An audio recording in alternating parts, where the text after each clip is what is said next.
Em nome do Pai, e do Filho, e do Espírito Santo. Amém. Naquele tempo, disse Jesus aos seus discípulos: em vosso caminho anunciai, o reino dos céus está próximo.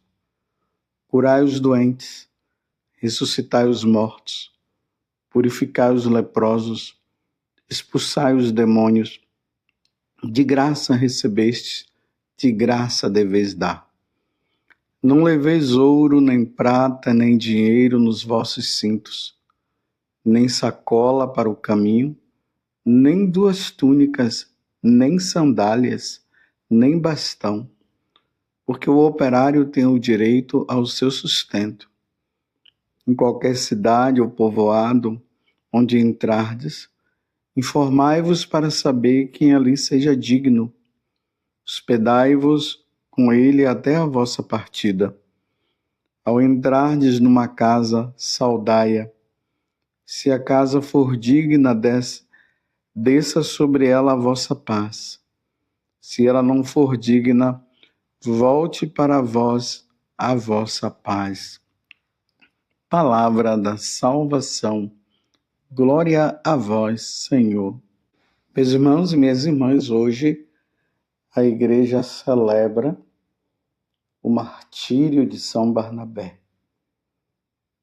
Nós estamos sacerdotes revestidos com a cor vermelha, justamente para mostrar o sangue derramado por esse grande amigo de São Paulo. Barnabé foi companheiro de São Paulo. Chamava-se, o nome dele era José, mas pelos apóstolos o chamavam de Barnabé, que significa filho da consolação. Era de Chipre. Os apóstolos nos falam que ele era um homem virtuoso e cheio do Espírito Santo e de fé. Exortava a todos a perseverarem de coração firmes no Senhor. Entregou aos apóstolos o que possuía e foi companheiro de Paulo, sua primeira viagem missionária. Testemunhou sua fé e nos convida a fazer a mesma coisa. São Barnabé, ele morreu em Chipre, apedrejado.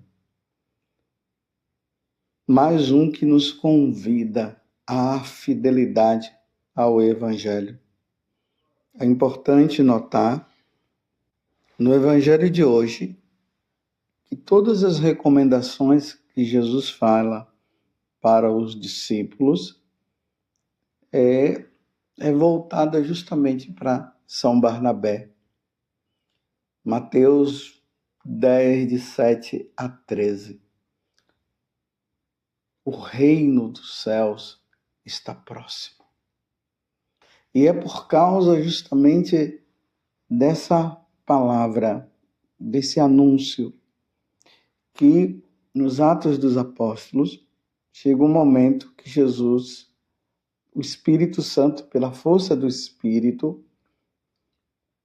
há uma recomendação de que Paulo e Barnabé deveriam se afastar agora ali dos apóstolos e irem para pregar para os pagãos. E a pregação que é feita para os pagãos é sempre essa: convertei-vos. Crede no Evangelho. Essa conversão que é um convite à mudança de mentalidade, à mudança de adoração aos deuses que os pagãos tinham. Era preciso que eles fossem para resgatar as almas. E isso estava no coração de Barnabé. Barnabé e Paulo era incansável na pregação. Desejo constante de salvação, de salvar as almas. Aquilo que Jesus havia dito para Pedro, logo quando Jesus o convida também a pregar o Evangelho. Pedro estava pescando junto com André, e Jesus fala: de hoje em diante tu serás pescador de homem. Isso estava no coração de Barnabé. Um homem bom, tinha uma bondade muito grande. Barnabé estava tão convicto desta ação, de que o evangelho precisava ser anunciado, que ele se despojou de todos os bens que ele tinha, e é o que o evangelho de hoje está dizendo: não leveis ouro, nem prata, nem dinheiro nos vossos cintos, nem sacola para o caminho, nem duas túnicas, nem sandália, nem bastão. Porque o operário é digno, tem direito ao seu sustento. Barnabé tinha campos, ele vendeu tudo, colocou aos pés dos apóstolos para que ele pudesse estar livre para anunciar a boa nova. E isso ele fez incansavelmente. Meus irmãos e minhas irmãs, no tempo dos apóstolos, quando eles pregavam o evangelho, a pregação não acontecia como nos tempos de hoje. Hoje se fala de pregar o evangelho, aí o pessoal tem ali uma equipe de música, vai para algum lugar que é um lugar confortável, bancos confortáveis, iluminação, microfone, músicas assim que ajudam na hora da preparação para pregar o evangelho. Hoje nós pregamos assim, na verdade, a pregação ela acontece justamente para os que já são convertidos. Nós vamos lá apenas para falar de Deus, para que as pessoas elas possam permanecer firmes na fé. Como Jesus disse, aquele que perseverar até o fim será salvo. Então, aqueles que estão desanimados são afervorados neste momento, nesses encontros, nesses retiros. Claro, acontece também conversões. Às vezes tem pessoas que já há muito tempo não vão na igreja, tem pessoas até que não são batizadas, que participam desses encontros e acabam se convertendo. Mas no tempo dos apóstolos não era assim. Eles iam com cara e coragem, pela força do Espírito, e iam. Iam para não voltar. Talvez não voltasse. Eram despojados inteiramente, porque no coração deles estava esse desejo, como eu acabei de falar, de salvar almas, de tirar as pessoas das mãos de Satanás. As pessoas que estavam embrenhadas no mundo, no paganismo, na idolatria, servindo os deuses pagãos, sem conhecerem verdadeiramente a Deus, em lugares perigosos, com aqueles reis e imperadores pagãos que não toleravam de maneira nenhuma que uma outra pessoa levasse uma nova religião.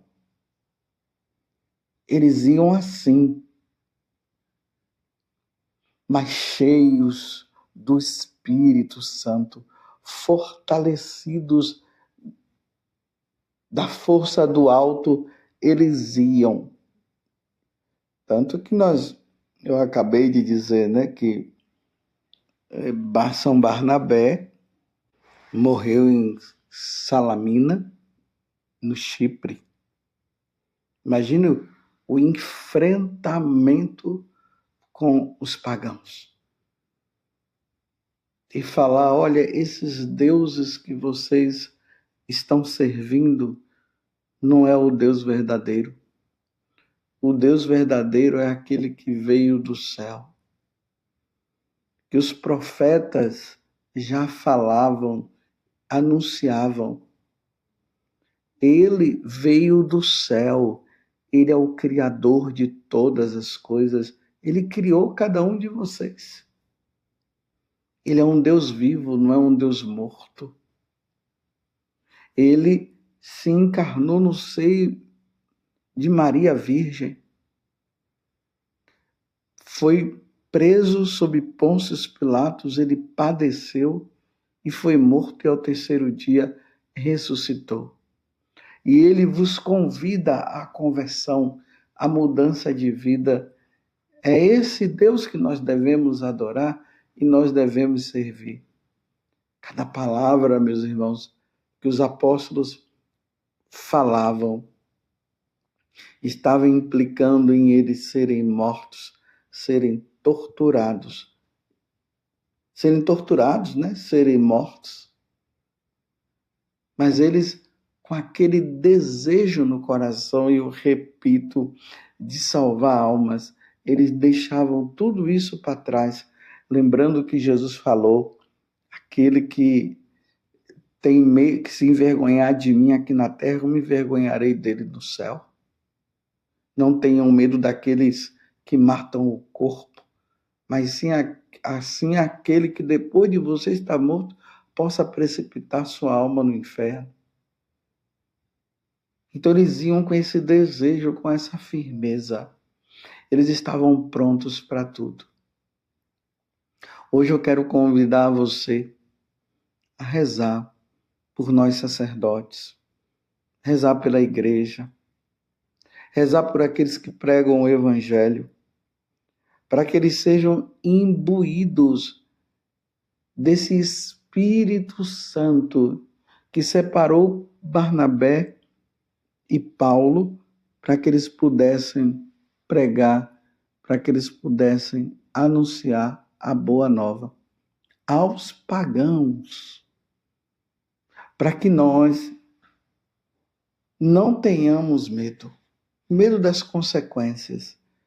Hoje o mundo está se organizando, as nações, aqueles que são presidentes, estão se reunindo para que a Igreja Católica ela pare de anunciar nosso Senhor. E isso vem acontecendo através das mídias, justamente para que haja uma intimidação para que o Evangelho não seja anunciado. E aí os decretos vão sendo feitos, que cada religião deve viver a sua crença e que ninguém pode mexer na religião do outro, que ninguém pode anunciar e levar o evangelho, porque se falar vão ser presos, vão ser processados, e isso tem levado muitos e muitos pregadores, sacerdotes a se intimidarem, a falar de muitas coisas, menos anunciar nosso Senhor. Lembremos que lá nos Atos dos Apóstolos, quando mandaram Pedro e João calar a boca, ele disse: a quem nós devemos obedecer? A Deus ou aos homens? Saibam que nós temos que obedecer a Deus. Naquele momento, Pedro e João estavam colocando em perigo a vida deles, mas a alegria deles era poder saber que eles estavam anunciando a boa nova da salvação. Essa boa nova que todas as vezes quando nós lemos, proclamamos o evangelho, nós dizemos palavra da salvação e toda a igreja responde: glória a vós, Senhor. São Paulo vai dizer que nós não podemos ter um coração tímido. Nós não podemos nos intimidar. O evangelho precisa ser anunciado ainda mais nos tempos de hoje, aonde os cristãos estão se perdendo, se mundanizando, paganizando, secularizando-se. É assim que está o mundo. E as pessoas que estão de fora, que precisam realmente do anúncio também estão aí vagando por este mundo sem saber para onde ir. E é preciso hoje pregar, anunciar a boa nova, a verdade, sem medo, com toda a força do Espírito, para que as pessoas possam, ao ouvir, elas possam mudar de vida, tanto internamente como externamente, tanto dentro da igreja como fora da igreja. É preciso anunciar, é preciso, porque os tempos são difíceis. E pelo fato dos tempos serem difíceis, nós não podemos de maneira nenhuma nos intimidar. A verdade deve ser dita. E a verdade é uma única, é Jesus Cristo, o nosso Salvador. Ninguém vai ao Pai se não for por Ele. Sem Ele ninguém se salva. Não tem salvação sem nosso Senhor Jesus Cristo. Não é tempo de nós ficarmos falando de ecologia, de política, de animais. Fala-se de todas essas coisas e o nome de Jesus é esquecido. E quando vai se falando muito dessas coisas, as pessoas vão perdendo o sentido de Deus, de quem é Deus, vão perdendo o sentido de vida eterna, e aí vai se paganizando, vai se mundanizando. Quantas vezes Bento XVI falou, São João Paulo II falou, Papa Francisco falou que é preciso anunciar. E esse anúncio é uma pessoa. E essa pessoa é Jesus Cristo. Jesus Cristo precisa ser falado. Que nesses tempos tão difíceis que nós estamos vivendo, e que a igreja passa por uma crise muito grande. É preciso perceber isso. Nós estamos passando por uma crise muito grande. E por causa dessa crise, muitas pessoas estão se perdendo. Mas também é na crise que vai se ver quem é ou não é. O reino de Deus está próximo. O reino dos céus. Nós não temos que pregar uma vida neste mundo, nós temos que proclamar, anunciar a vida eterna. Jesus mesmo disse que ele ia para a casa do Pai, iria preparar a nossa morada lá e depois ele viria para nos buscar. Jesus fala da sua segunda vinda quando ele vier na sua glória, e aí ele vai separar os que creram dos que não creram. E aqueles que creram irão com ele para os céus, que não creram vão para a condenação eterna. Enquanto Jesus não volta, o evangelho tem que ser anunciado com toda a força. As verdades da Igreja Católica devem ser anunciadas. As verdades da Igreja Católica que está na tradição, que os santos padres falaram, as verdades proclamadas pelos apóstolos, por Santo Agostinho, por São João Crisóstomo, por Santo Tomás de Aquino, Santo Irineu, Santo Atanásio. Essas verdades que salvam, que no dia de hoje, São Barnabé que está diante de Deus, que está diante da face de Deus, ele interceda por nós sacerdotes, pelos bispos, pelos missionários, por todos aqueles que anunciam a palavra de Deus, para que não tenham medo e que, se for preciso dar a vida, que todos possam dar. Ó Virgem Santíssima, não permitais que eu viva e nem morra em pecado mortal. Em pecado mortal eu não hei de morrer, porque a Virgem Santíssima há de me valer. Valei-me, Virgem Santíssima. Louvado seja nosso Senhor Jesus Cristo, para sempre seja louvado, e a sua mãe, Maria Santíssima, e desça sobre você. Pela intercessão da Santíssima Virgem Maria, e hoje em especial também, São Barnabé, a bênção do Deus Todo-Poderoso, Pai, Filho e Espírito Santo. Amém.